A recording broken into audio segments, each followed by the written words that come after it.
Bismillahirrahmanirrahim. Assalamualaikum warahmatullahi wabarakatuh. Bersyukur atas kehadirat Allah Subhanahu wa taala, yang mana Allah Subhanahu wa taala masih memberi kita banyak nikmat yang tak terhitung. Baik nikmat rezeki, kesehatan, kekuatan dan sebagainya. Jika kita hitung satu persatu, kita tidak akan sanggup menghitung nikmat yang diberikan oleh Tuhan yang Maha Kuasa, Allah Subhanahu wa taala. Dan tak lupa yang seakidah dengan saya, salat kepada Nabi Muhammad sallallahu alaihi wasallam.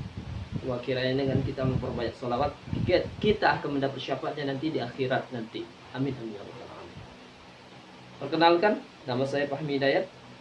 Saya mahasiswa Universitas Negeri Medan dari Fakultas Ilmu Pendidikan, program studi PGSD 2019. Di sini saya akan berpidato yang berjudul Permasalahan Pendidikan di Daerah 3T.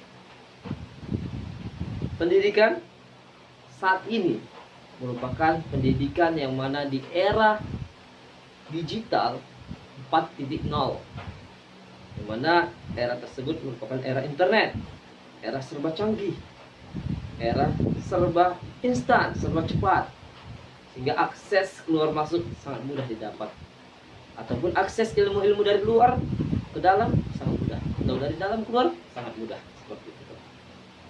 Pendidikan merupakan proses bagaimana cara seseorang menjadi tahu yang sebelum tidak tahu menjadi tahu, dari sebelumnya kurang tahu menjadi tahu.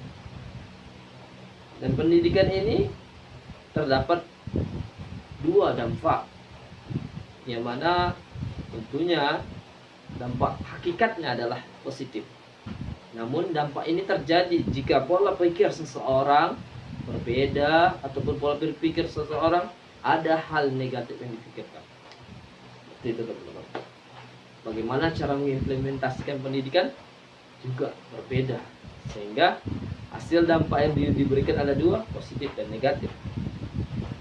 Permasalahan pendidikan saat ini, kita tahu pendidikan yang ada di Indonesia merupakan pendidikan yang berdasarkan aturan undang-undang yang mana merata dari Sabang sampai Merauke. Jadi pendidikan walaupun katanya dari Sabang sampai Merauke itu merupakan hal yang mesti direalisasikan dengan baik. Namun apa daya, kita tidak ada yang sempurna di dunia ini.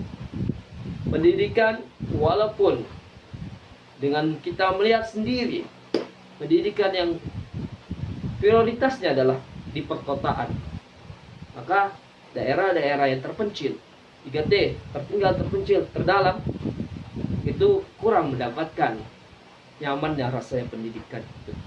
Berbeda dengan kita yang ada di kota.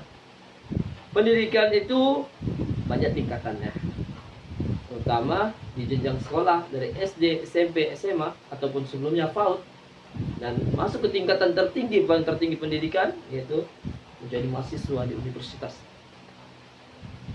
Dengan banyaknya universitas yang ada di Indonesia tentunya, dengan jumlah penduduk yang salah satu terbanyak di dunia, pendidikan harus dirasakan setiap jiwa di Indonesia. Oleh sebab itu, berupaya pemerintah bagaimana pendidikan itu sampai ke daerah 3T. Oke, permasalahan sekarang.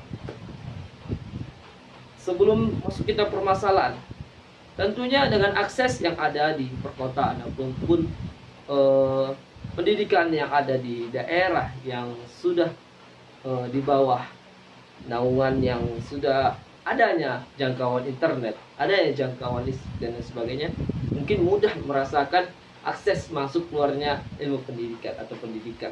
Tentunya terlebih terutama di era 21 abad 21 ini, di era digital 4.0, serba internet, canggih, gadget, handphone, laptop, dan lain sebagainya mudah digunakan di era sekarang.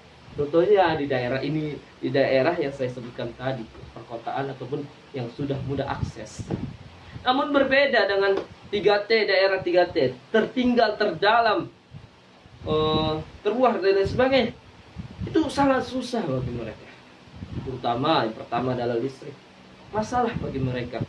Bagaimana mereka mendapatkan listrik? Yang mana daerah kanan kiri mereka merupakan air, sungai, ataupun danau, ataupun laut. berada di luar pulau dan lain sebagainya. Pertama, yang kedua, jangkauan internet bagaimana akses mereka. Seperti itu teman-teman. Sehingga wajib kita syukuri yang berada di daerah perkotaan. Namun pemerintah sudah berupaya dengan semaksimal mungkin kok. Bagaimana pendidikan itu sampai ke daerah-daerah terpencil atau daerah 3T. Terutama contoh program mereka dari pemerintah yaitu Merdeka Belajar, atau sekarang sudah dijadikan kurikulum Merdeka Belajar yang sebelumnya K13 menjadi kurikulum Merdeka Belajar. Merdeka Belajar masih banyak lagi program di dalamnya, sub-sub bagian program. Pertama, untuk mahasiswa sendiri adalah fokus mengajar. Mereka ditempatkan di daerah-daerah yang terdalam, terpencil, terluar, untuk merasakan bagaimana pendidikan yang ada di sana, ataupun dengan untuk menyalurkan keterampilan atau pendidikan yang sudah dirasakan di diri setiap jiwa dari mahasiswa untuk mengabdi di masyarakat yang sudah ditetapkan. Itu merupakan program yang mulia dari pemerintah. Dan juga ada lagi program dari pemerintah seperti program magang, kewirausahaan dan lain sebagainya. Program-program itu mesti kita juga ikutin, sehingga kita juga turut membangun pendidikan yang ada di Indonesia. Jadi teman-teman, dengan beragamnya permasalahan, baik akses di 3T, akses internet, akses listrik, akses jalan, akses bangunan dan lain sebagainya, tetapi pemerintah sudah berusaha semaksimal mungkin bagaimana pendidikan itu dapat terrealisasi dan sampai kepada mereka, walaupun mungkinnya tidak sama seperti di daerah perkotaan ataupun di daerah kita yang saat ini mudah kita akses. Jadi kita tetap bersyukur dan kita tetap berdoa kepada Tuhan Yang Maha Kuasa, Allah SWT, semoga kita semua dapat merasakan apa itu pendidikan. Jadi permasalahan-permasalahan yang ada di 3T, sehingga mereka juga ikut membangun pendidikan yang ada di Indonesia, dan Indonesia ini menjadi negara maju yang mana pendidikan mulai merata di daerah Sabang sampai Merauke. Saya rasa demikian. Terima kasih. Assalamualaikum warahmatullahi wabarakatuh.